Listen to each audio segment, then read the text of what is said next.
ఎడారి మధ్యలో ఎండ బాగా కొడుతుంది. చుట్టూ ఇసక రాళ్ళు తప్ప ఏమీ లేవు.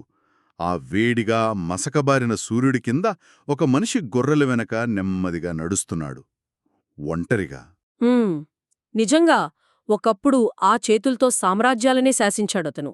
ఫరో లాంటి రాజుల ముందే దర్పంగా నిలబడ్డాడు. అవును, అతనికి మిలిటరీ వ్యూహాలు తెలుసు, ఈజిప్టు నిర్మాణ శాస్త్రం కూడా తెలుసు. కాని ఇప్పుడు ఆ గొప్పదనమంతా పోయింది. అవును, గడచిన 40 ఏళ్లుగా ఎవరూ చూడని ఒక మిద్యాను అరణ్యంలో అజ్ఞాతంగా గడుపుతున్నాడు. అంటే 10 గాదు, 20 గాదు, ఏకంగా 40 ఏళ్ల సుదీర్ఘ నిరీక్షణ అన్నమాట. ప్రతిరోజూ ఉదయం లేవడం, గొర్రెల్ని మేపడం, మళ్లీ నిద్రపోవడం. ఖచ్చితంగా. అతని కలలన్నీ పూర్తిగా చెదిరిపోయాయి. దేవుడు నన్ను మర్చిపోయాడా? నా జీవితం ఈ ఎడారి ఇసుకలోనే ముగిసిపోతుందా అన్న నిరాశ అతనిలో ఉండి ఉంటుంది. ఆ నిరాశ ఆ నిశ్శబ్దంలో ప్రతిధ్వనిస్తూనే ఉంటుంది. బహుశా మనలో చాలామందికి కూడా అప్పుడప్పుడు ఇలాగే అనిపిస్తుంది కదా. కలలు ఆగిపోయాయని, ఎదురుచూపులు అలసిపోయాయని, దేవుడు మౌనంగా ఉన్నాడని. నిజమే.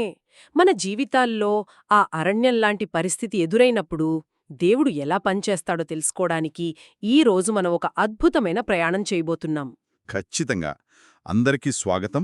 ఈరోజు మన ఈ లోతైన విశ్లేషణలో బైబిల్ గ్రంథంలోని నిర్గమకాండము 3వ అధ్యాయం ఆధారంగా చేసుకుని ముందుకు వెళ్తున్నాం. అవును, ఆ అరణ్యపు నిశ్శబ్దంలోనే చరిత్రను మార్చేసే దేవుని గొంతుకు వినిపించడానికి రంగం సిద్ధమైంది. ఈరోజు మన టాపిక్ అదే. అసలు 1వ 2వ అధ్యాయాల్లో మనం చూస్తే ఇశ్రాయేలీలు ఐగుప్తులో బానిసలుగా ఎలా నలిగిపోయారో, వారి కన్నీరు ఎలా ప్రవహించిందో మనకర్థమవుతుంది. మరి మోషేకు 40 ఏళ్ల వయసున్నప్పుడు తనలో ఒక గొప్ప ఆవేశం ఉండేది కదా. తన సొంత బలంతో, సొంత జ్ఞానంతో ఇశ్రాయేలీలను రక్షించాలని ప్రయత్నించాడు. అవును, ఒక ఐగుప్తీయుడిని చంపి ఘోరంగా విఫలమయ్యాడుగూడా. ఆ భయంతోనే కదా ఈ మిద్యాను అరణ్యానికి పారిపోయాడు. కరెక్ట్. మోషే తన వైఫల్యాన్ని తలుచుకుంటూ కుమిలిపోతున్న ఆ సమయంలోనే దేవుడు ఇశ్రాయేలీయుల మూల్గులను విన్నాడు అన్న ఒక అద్భుతమైన సత్యంతో మన నేటి వచనాలు మొదలవుతాయి. దేవుడు నిశ్శబ్దంగా ఉన్నట్లనిపించినా ఆయన ఎప్పుడూ పని చేస్తూనే ఉంటాడు. ఆ మాట చాలా బావుంది. దేవుడు ఎప్పుడూ పని చేస్తూనే ఉంటాడు. మోషే తన మామ యిత్రో మందను మేపుతూ దేవుని పర్వతమైన హోరేబుకు వచ్చినప్పుడు అక్కడ అతనికి ఒక అసాధారణమైన దృశ్యం ఎదురైంది. ఒక పొద మండుతోంది, కాని అది కాలిపోవడం లేదు. అదే ఇక్కడ నాకు మూల గ్రంథాల్లోని పదాలు చాలా ఆసక్తికరంగా అనిపించాయి. హీబ్రూలో సెనే అంటే ముళ్లపొద అని, బాయర్ అంటే మండుట అని ఉంది. అవును, సెన్నే మరియు బాయర్. కాని నాకో చిన్న సందేహం. అంటే దేవుడు తన ఉనికిని చాటుకోవడానికి ఎంతో సుగంధాన్నిచ్చే ఒక గొప్ప దేవదారు వృక్షాన్ని ఎంచుకోవచ్చు కదా. ఈ ఎడారిలో పనికిరాని, ఎవరికీ అక్కర్లేని ఈ ముళ్లపొదను ఎందుకు ఎంచుకున్నాడంటారు? ఇక్కడే మనం బైబుల్ యొక్క లోతైన వేదాంతాన్ని అర్థం చేసుకోవాలి. ఆ ముళ్లపొద దేనికి సాదృశ్యం అని మనం ఒకసారి ఆలోచిస్తే, ఆదికాండంలో మానవుడు పాపం చేసినప్పుడు భూమి శపించబడి అది ముళ్లను పుట్టించింది. ఓహో, అంటే బైబిల్ ప్రకారం ముళ్ళు అనేది శాపానికి, పాపం వల్ల వచ్చిన వినాశనానికి గుర్తు అనమాట. ఖచ్చితంగా. అలాగే అగ్ని అనేది దేవుని పవిత్రతకు, న్యాయతీర్పుకు గుర్తు. అత్యంత పవిత్రుడైన దేవుడు ఎక్కడో ఆకాశంలో ఉండిపోకుండా ఆ శాపగ్రస్తమైన ముళ్లపొదలోకి దిగివచ్చాడు. వావ్, ఇది వింటుంటేనే చాలా గొప్పగా అనిపిస్తోంది. అవును, ఆయన గొప్ప దేవదారు వృక్షాన్ని ఎంచుకోలేదు. ఎందుకంటే దేవుడు అల్పులైన వారిని, సమాజంలో విస్మరించబడిన వారిని, పాపంతో శాపగ్రస్తమైన వారిని వాడుకుంటాడు అని చెప్పడానికి ఇదొక అద్భుతమైన ఉదాహరణ. సరే, దీన్ని కాస్త విడమర్చి మన దైనందిన జీవితాలకు అన్వయించి చూద్దాం. సాధారణంగా మనం అగ్నిని చూస్తే భయపడతాం గదా. అది దేనినైనా బూడిద చేస్తుంది. కాని ఈ అగ్ని ఆ పొదను నాశనం చేయడం లేదు, కేవలం మండుతూనే ఉంది. అసలిది ఎలా సాధ్యం? చాలా అద్భుతమైన ఆలోచన ఇది. సాధారణ అగ్ని తన చుట్టూ ఉన్న ఇంధనాన్ని నాశనం చేసి మండుతుంది. కాని దేవుని అగ్ని భౌతికమైనది కాదు, అది దేవుని ఉనికికి ప్రతీక. అంటే ఆ అగ్ని నాశనం చెయ్యదు, అది శుద్ధి చేస్తుంది అంటారా? అదే, దేవుని ఉనికి ఆ పొదలో ఉంది కాబట్టే అది బూడిద కాలేదు. ఇది మన ఆత్మీయ ప్రయాణానికి ఎలా వర్తిస్తోందంటే, మనలో ఎవరైనా ప్రస్తుతం అగ్నిలాంటి కష్టాల్లో లేదా తీవ్రమైన మానసిక వేదనలో ఉన్నారేమో. అవును, ఈ కష్టాల అగ్ని నన్ను దహించేస్తోంది, నేను నాశనమైపోతున్నాను అని మనం అనుకుంటూ ఉంటాం చాలాసార్లు. కాని దేవుడు మనతో ఉంటే ఆ కష్టాల అగ్ని మనల్ని దహించలేదు. దేవుని అగ్ని మనలోని అహంకారాన్ని, భయాన్ని, మలినాలను తీసేసి మనల్ని మరింత ప్రకాశవంతంగా మారుస్తుంది. దేవుని పవిత్రత అంటే నాశనం చేయడం కాదు, తన దైవికమైన ఉనికితో మనల్ని నింపడం. అబ్బా, దేవుని అగ్ని నాశనం చెయ్యదు, శుద్ధి చేస్తుంది. అదొక గొప్ప ఊరటినిచ్చే సత్యం. సరే, మోషే ఆ దృశ్యాన్ని చూడ్టానికటు తిరిగినప్పుడు అసలు సంభాషణ మొదలవుతుంది. దేవుడు మోషే మోషే అని రెండుసార్లు పిలిచాడు. అవును, దానికి మోషే హీబ్రూలో హిన్నేని అని బదిలిచ్చాడు. అంటే ఇదిగో నేనున్నాను అని అర్థం. అప్పుడు దేవుడు ఒక విచిత్రమైన ఆజ్ఞ ఇస్తాడు. నీ పాదరక్షలు విడవము, నీవు నిలుచున్న స్థలం పవిత్ర భూమి అనగా కోదేశ్ అని ఆజ్ఞాపించాడు. ఇక్కడ నాకో విషయం అసలు అర్థం కావట్లేదు. ఏంటది? ఆ ఎడారి మధ్యలో తేళ్లు, పాములు, ముళ్ళుండే ప్రాంతంలో పాదరక్షలు విడవడమంటే కావలని ప్రమాదాన్ని కొని తెచ్చుకోవడం కాదా? దేవుడు మోషేను ఎందుకు అంత రక్షణలేనివాడిగా మారమంటున్నాడు? ఈ చెప్పులు విడవడం వెనుక ఉన్న అంతర్యమేమిటి అసలు?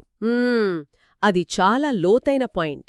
ఎడారిలో చెప్పులు విడవడం శారీరకంగా ఎంత ప్రమాదకరమో ఆత్మీయంగా అది అంత ప్రాముఖ్యమైనది. దీన్ని మనం ఆనాటి సంస్కృతి ఆధారంగా చూస్తే పురాతన కాలంలో బానిసలకు చెప్పులు ఉండేవి కావు. వారు వట్టి పాదాలతో నడిచేవారు. ఓహో, అంటే యజమానులకు, స్వేచ్ఛాయుతమైన పౌరులకు మాత్రమే చెప్పులుండేవి అనమాట. ఖచ్చితంగా. చెప్పులు వేసుకోవడమనేది స్వంత నిర్ణయాలు తీసుకునే స్వేచ్ఛకు, హక్కులకు, అధికారానికి గుర్తు. దేవుడు నీ చెప్పులు విడవము అని అడగడం వెనుక ఉన్న అసలు ఉద్దేశ్యం భౌతికమైన పరిశుభ్రత కాదు. అంటే మోషే తన హక్కులను వదులుకోవాలని దేవుడు అడుగుతున్నాడా? అవును. మోషే 40 ఏళ్ల క్రితం నువ్వు నీ స్వంత జ్ఞానంతో, నీ సొంత బలంతో నడిచావు, నీ అధికారంతో పనిచేయాలనుకున్నావు. ఇప్పుడు నీ హక్కులను, నీ భవిష్యత్తు ప్రణాళికలను, నీ అధికారాన్ని నా ముందు విడిచిపెట్టు అని దేవుడడుగుతున్నాడు. నా ముందు సంపూర్ణంగా లోబడు అని చెప్పడమే ఆయన ఉద్దేశ్యం. కరెక్ట్. మనం మన రక్షణ కవచాలను, మన అహంకారాన్ని వదిలేసినప్పుడే దేవుడు మనల్ని పూర్తిగా వాడుకోగలడు. వావ్! అంటే ఎక్కడైతే మనం సంపూర్ణంగా శరణాగతులవుతామో, ఎక్కడైతే దేవుని ఉనికి ఉంటుందో, అది ఎడారి అయినా సరే అది పవిత్ర భూమి అయిపోతుందన్నమాట. నిజమే. ఆ తర్వాత దేవుడు తను తాను పరిచయం చేసుకుంటూ నేను అబ్రహాము, ఇస్సాకు, యాకోబుల దేవుణ్ణి అంటాడు. ఈ మాట మోషేకు ఎంత ధైర్యాన్ని ఇచ్చుంటుందో కదా. కాని ఇక్కడ నాకు అత్యంత ఆసక్తికరంగా మనస్సును హత్తుకునేలా అనిపించిన మరో విషయం ఉంది. దేవుడు మోషేను అసలు ఎలా పలకరించాడు అనేది. అవును, ఆ పిలుపులో ఉన్న మాధుర్యాన్ని మనం గమనించాలి. దేవుడు ఓయ్ హంతకుడా, పారిపోయిన పిరికివాడా అని అసలు పిలవలేదు. సరిగ్గా అదే నేను కూడా అనుకున్నాను. దేవుడు మోషే గత వైఫల్యాలను, అతను చేసిన తప్పులను ముఖం మీద కొట్టలేదు. ఆయన పేరు పెట్టి మోషే మోషే అని ఎంతో ఆప్యాయంగా పిలిచాడు. మన జీవితాల్లో కూడా ఈ వాక్యం ఎంత గొప్ప భరోసానిస్తుందంటే, మనం మన గతాన్ని తలుచుకుని నేను పనికిరాని వాడిని, నేను దేవునికి దూరమైపోయాను అని కుమిలిపోతుంటే దేవుడు మన పేరు మర్చిపోడు. అవును, ఆయన మనల్ని మన తప్పుల ఆధారంగా కాకుండా తన ప్రణాళిక ఆధారంగా మన పేరు పెట్టి పిలుస్తాడు. నిజమే. దేవుని పిలుపులో ఎలాంటి నిందలేదు, కేవలం కనికరం, ఉద్దేశం మాత్రమే ఉన్నాయి. ఆయన గతం ముగిసిపోయిన మృతుల దేవుడు కాదని, ఆయన సజీవుల దేవుడని, తన నిబంధనను ఎప్పటికీ మర్చిపోడని ఆ సంభాషణ మనకు తెలియజేస్తోంది. ఆ తర్వాతి భాగంలోకి మనం వెళ్తే దేవుని కనికరం ఎంత గొప్పదో, ఆయన మన పట్ల ఎంత శ్రద్ధ కలిగి ఉన్నాడో తెలిపే అత్యంత భావోద్వేగమైన పదాలు మనకు కనిపిస్తాయి. అవును. ఏంటంటే దేవుడు ఇశ్రాయేలీయుల బాధను నిశ్చయంగా చూశాను, అనగా రఆహ్, వారి మొర్రను విన్నాను, వారి వేదనను ఎరిగాను, వారిని విడిపించడానికి దిగివచ్చాను, యారాద్ అని చెప్తున్నాడు. ఈ 4 క్రియలు వింటుంటేనే ఏదో తెలియని భరోసా కలుగుతోంది కదా. చూడటం, వినడం, ఎరగడం, దిగిరావడం, ఈ పదాల వెనుకున్న లోతును మనం ఎలా అర్థం చేసుకోవాలి? ఈ 4 క్రియలు దేవుని స్వభావాన్ని అద్భుతంగా ఆవిష్కరిస్తాయి. దేవుడు ఎక్కడో ఆకాశంలో కూర్చుని భూమిమీద జరిగే నాటకాన్ని వినోదంగా చూసే దేవుడు కాదు. అంటే వాళ్ల బాధలో ఆయన కూడా పాలు పంచుకుంటున్నాడు. ఖచ్చితంగా. ఇక్కడ వాడిన హీబ్రూ పదం యాదా అంటే కేవలం మెదడుతో తెలుసుకోవడం కాదు, అది అత్యంత సన్నిహితంగా గుండె లోతుల్లో అనుభూతి చెందడము. బానిసత్వంలో వారు పడుతున్న బాధను, కొరడా దెబ్బల వేదనను దేవుడు తన స్వంత బాధగా భావించాడు. అబ్బా, ఎంత ప్రేమ! మరి ఆ తర్వాత యారాద్ అన్నారు కదా, దాని అర్థమేంటి? యారాద్ అంటే దిగిరావడం. దేవుడు మానవ చరిత్రలోకి అడుగుపెట్టడం. ఈ పదం భవిష్యత్తులో యేసుక్రీస్తు అవతారానికి అత్యంత స్పష్టమైన ముందస్తు సూచనగా మనం చూడొచ్చు. ఓహో! అంటే మానవాళిని పాపం నుండి మరణం నుండి విడిపించడానికి దేవుడే స్వయంగా మనుష్యుడిగా ఈ లోకంలోకి దిగివస్తాడు అనడానికి ఈ వచనాలొక ప్రాథమిక పునాది అంటారా? 100% దేవుని ప్రేమ ఎప్పుడూ క్రియాశీలంగా ఉంటుంది, కేవలం చూస్తూ ఉండిపోదు. అయితే ఇక్కడే నాకు బహుశా ఈ మూల గ్రంథాన్ని విశ్లేషిస్తున్న ప్రతి ఒక్కరికి ఒక సహజమైన సందేహం వస్తుంది. చెప్పండి. దేవుడు అంత శక్తిమంతుడైతే, వారి బాధను అంతగా చూస్తున్నవాడైతే, వారి కన్నీరు ఆయనకు తెలిస్తే వారిని రక్షించడానికి ఏకంగా 400 ఏళ్లు ఎందుకాగాడు? అదొక సుదీర్ఘమైన కాలం కదా, తరాలు గడిచిపోయాయి. నిజమే, చాలా కాలం. పైగా ఇప్పుడు రక్షించటానికి ఒక యువకుడినో గొప్ప వీరుడినో ఎంచుకోకుండా 80 ఏళ్ల వయసులో చేతిలో ఒక మామూలు కర్ర తప్ప ఇంకేమీ లేని, సొంత బలం ఏమీ లేని ఒక వృద్ధుడైన మోషేను ఎందుకెంచుకున్నాడు? ఇది దేవుని వ్యూహానికి విరుద్ధంగా అనిపించడం లేదా? ఇది చాలా తార్కికమైన, లోతైన ప్రశ్న. ఇక్కడ మనం దేవుని సమయాన్ని, ఆయన ఇచ్చే శిక్షణను అర్థం చేసుకోవాలి. మనం మన కోణంలో చూస్తాం, కాని దేవుడు నిత్యత్వం కోణంలో చూస్తాడు. అంటే మోషే 40 ఏళ్ల వయసులో ఐగుప్తు రాకుమారుడుగా ఉన్నప్పుడు రక్షించుండొచ్చు గదా? అప్పుడు మోషే శారీరక బలంతో, అధికారంతో ఉన్నాడు. అప్పుడు నేను రక్షించగలను, నా శక్తితో నా ప్రజలను విడిపించగలను అన్న అహంకారం, స్వయం సమృద్ధి అతన్లో ఉన్నాయి. కాని దేవుని సామ్రాజ్యంలో అహంకారంతో ఉన్న బలానికి చోటులేదు. ఓహో! దేవుడు మోషేను పక్కన పెట్టలేదు, అతన్ని సిద్ధం చేస్తున్నాడనమాట. సరిగ్గా చెప్పారు. మోషేలోని అహాన్ని చంపడానికి, దేవుని మీద మాత్రమే ఆధారపడేలా చేయడానికి మిథ్యాను అరణ్యంలో 40 ఏళ్ల సుదీర్ఘ శిక్షణ అవసరమైంది. మరి ఇజ్రాయిలీల ఎదురుచూపుల మాటేమిటి? పనికోసం అన్నీ ఉన్న అర్హులను పిలవడు. తాను పిలిచిన వారిని ఆ పనికి తగినట్లుగా తన చిత్తానుసారంగా సిద్ధం చేస్తాడు. అద్భుతం! అంటే మన జీవితాల్లో మనం ఎదుర్కొనే నిరీక్షణా కాలం దేవుడు మనల్ని మర్చిపోవడానికి గుర్తు కాదు, అది మనల్ని సిద్ధం చేయడానికి గుర్తు అనమాట. మానవ బలహీనతలోనే దేవుని బలం పరిపూర్ణమవుతుంది అనడానికి ఇదొక సాక్ష్యం. ఖచ్చితంగా. సరిగ్గా ఈ సంభాషణ తర్వాత మోషే తన మానవ బలహీనతను బయటపెడతాడు. దేవుడు వెళ్లి ఫరోతో మాట్లాడమంటే మోషే ఏమంటాడో తెలుసా? నేనెవడును అంటాడు గదా. ఫరో దగ్గరికి వెళ్లడానికి, ఇశ్రాయేలీలను నడిపించడానికి నాకేమి అర్హత ఉంది అని అడుగుతాడు. అవును. దీనికి దేవుని సమాధానం చూస్తే మోషే నువ్వు గొప్పవాడివి అని పొగడలేదు, సింపుల్గా నేను నీకు తోడయ్యుంటాను అని జవాబిస్తాడు. ఇది నిజంగా ఆశ్చర్యం. ఇది డిప్రెషన్ కాదు, ఇది దేవుని ముందు నిజమైన వినయం. అహంకారం పూర్తిగా చనిపోయి ఆత్మీయమైన వినయం పుట్టిన క్షణం. అది మోషే తనలో ఏమీ లేదని గ్రహించాడు. అంటే దేవుడేమంటున్నాడంటే, నువ్వు ఎవరివి అనేది ముఖ్యం కాదు మోషా, నీతో ఉన్నది ఎవరు అనేది ముఖ్యమన్నమాట. కరెక్ట్. నేను నీకు తోడై ఉంటాను అని దేవుడు తన అండను వాగ్దానం చేశాడు. మన ఆధ్యాత్మిక జీవితంలో మనం దేవుని వాక్యాన్ని చదవడమంటే కేవలం మెదడుకు మేతవేయడం, చారిత్రక జ్ఞానాన్ని పెంచుకోవడం కాదు. అది దేవునితో మన అనుబంధాన్ని ఎలా మారుస్తుందో ఈ సన్నివేశం మనకు స్పష్టంగా చూపిస్తుంది. మనం బలహీనులం, అశక్తులమని దేవుని పాదాల దగ్గర ఒప్పుకున్నప్పుడే ఆయన బలం మనలో పనిచేయడం మొదలవుతుంది. ఎంత అద్భుతమైన సత్యం! ఇక మనం ఈ మొత్తం గ్రంథంలోనే అత్యంత కీలకమైన కేంద్రీయ సత్యం దగ్గరకొచ్చాం. అవును. మోషే దేవుణ్ణడిగిన ఒక సూటి ప్రశ్న. నేను వాళ్ళ దగ్గరికి వెళ్ళి దేవుడు పంపాడు అని చెప్తాను, కాని ఆయన పేరేమిటి అని వారడిగితే నేనేమి చెప్పాలి అని అడిగాడు కదా.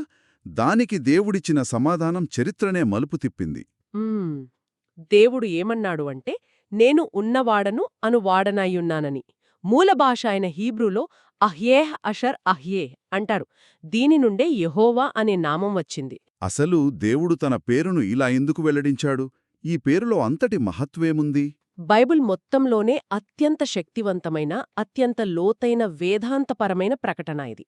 ఆ కాలంలో చుట్టుపక్కల రాజ్యాలలో, ఐగుప్తులో మనుషులు దేవతలను ఒక ఆకారంలోనో జంతువుల రూపంలోనూ కొల్చేవారు. ప్రతి దేవుడికి ఒక పరిధి ఉండేది. కాని ఇక్కడ దేవుడు దానికి భిన్నంగా వెల్లడించాడు. అవును. దేవుడు తనను తాను నేను ఉన్నవాడను అనువాడను ఐయామ్ హూ ఐయామ్ అని పరిచయం చేసుకోవడం ద్వారా తనకు ఆది అంతం లేదని తాను స్వయంభువనని స్పష్టం చేశాడు. ఆ నామం గతాన్ని, వర్తమానాన్ని, భవిష్యత్తును ఒకే కాలంలో తనలో ఇముడ్చుకుంది. సృష్టిలోని ప్రతిదీ ఆయన వల్లే ఉనికిలోకి వచ్చింది కదా? ఖచ్చితంగా. నక్షత్రాల దగ్గర్నుండి అణువుల వరకు అన్నీ దేవుని వల్ల ఉనికిలోకి వచ్చాయి. కాని దేవుడు మాత్రం దేనిపైన ఆధారపడడు. ఆయన తనంతట తానే ఉన్నవాడు. ఆ నామం ఆయన మారని స్వభావాన్ని, ఎన్నడూ తరిగిపోని నిత్యత్వాన్ని తెలియజేస్తుంది. వింటుంటేనే మన ఆలోచనలకందని ఒక అనంతమైన శక్తి కళ్ల ముందు కదులుతున్నట్లుంది. దీన్ని మనం క్రొత్త నిబంధనతో, ముఖ్యంగా క్రీస్తుతో అనుసంధానం చేస్తే మరింత ఆశ్చర్యం కలుగుతుంది. ఎలాగంటే యోహాను సువార్త 8వ అధ్యాయంలో యేసుక్రీస్తు పరిసయ్యులతో మాట్లాడుతూ ఒక మాటంటాడు. అబ్రహాము పుట్టకముందే నేను ఉన్నాను అని చెప్తాడు. అక్కడ ఆయన వాడిన పదం అయాం. అవును, అయ్యాం. అంటే ఆనాడు అరణ్యంలో మండుతున్న పొదలో నుండి మోషేతో నేను ఉన్నవాడను అని మాట్లాడిన దేవుడు ఈ లోకంలోకి మనుష్యుడిగా వచ్చిన యేసుక్రీస్తే అని అత్యంత స్పష్టంగా అర్థమవుతోంది కదా. 100% కరెక్ట్. ఆ నేను ఉన్నాను అనేది కేవలం ఒక వేదాంత ప్రకటన మాత్రమే కాదు, అదొక అద్భుతమైన వాగ్దానం. ఈ వాగ్దానాన్ని మన ప్రాక్టికల్ లైఫ్కి అప్లై చేస్తే ఎలా ఉంటుంది? చూడండి, దీని అర్థమేంటంటే మన జీవితంలో ఏది తక్కువైతే మనకు ఏది అవసరమో దేవుడు అది అవుతాడు. ఉదాహరణకు, మనం జీవితంలో దారి తెలియని చీకటిలో ఉన్నామా? యేసు అంటాడు, నేను లోకానికి వెలుగును అని. వావ్! మనం వ్యాధితో, అనారోగ్యంతో బాధపడుతున్నామా? దేవుడంటాడు, నేనే నిన్ను స్వస్థపరిచే దేవుణ్ణి అని. ఖచ్చితంగా. మనం ఆత్మలో ఆకలితో ఉన్నామా? నేనే జీవాహారమును అంటాడు. మనం ఒంటరిగా దిక్కులేకుండా ఉన్నామా? నేనే మంచి కాపరిని అంటాడు. హా, నేనున్నాను అనే ఖాళీ స్థలం పక్కన మనకు అవసరమైన ప్రతిదీ ఆయన నింపుతాడనమాట.